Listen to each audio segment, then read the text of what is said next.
Well, this short video is for the posterior compartment of leg, the dissection of posterior. I have already removed the lot of the fat from this region so as to expose the muscles which are present in the posterior compartment. On the medial side, as I have already shown you in the last video, this muscle is the semitendinosus. You can see here, and this is a tendon and this is the placibelly. If you trace this placibelly, this is coming from this bone which is the ischial tuberosity. So where is my finger? This is that ischial tuberosity is here, from where this muscle, the semitendinosus, is taking origin. But at the same time, we will see that these fibers are of the long head of the biceps femoris. And if you will see here, this has a common origin, that is the semitendinosus and long head of the bicep. They take origin from the ischial tuberosity here. The long head of the biceps from medial, then it crosses to the lateral side. After crossing to the sciatic nerve, see the sciatic nerve is here, it will cross the sciatic nerve from medial to lateral side, and then this will unite with the another head of the biceps femoris, which is the short head of the biceps femoris. I hope you can see this short head of the biceps femoris, which is taking origin from the linea aspera, femur, okay?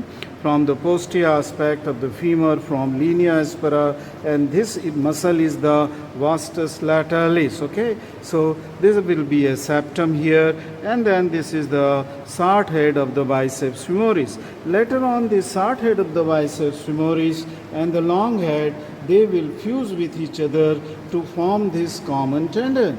See, this common tendon is here, and this common tendon will go to get attachment onto the head of the fibula. So this is the lateral muscle, the biceps femoris. As I said that there was a common origin of this semitendinosus muscle, and deep to the semitendinosus, I mean to say deep muscle, okay, and in anatomical position anterior to this semitendinosus will lie this flat muscle which has a groove for the semitendinosus, and that's why this muscle is membranous to begin with. See this? In my hand is the membrane like a structure, and then also later on near the insertion it will become membranous. So this is called a semimembranosus muscle, and this is semitendinosus. These are the muscles of the posterior compartment. If we just separate this posterior compartment muscle, we will see that this is the sciatic nerve, okay? And you can see here the the deeper structure which lies deep to the semimembranosus here.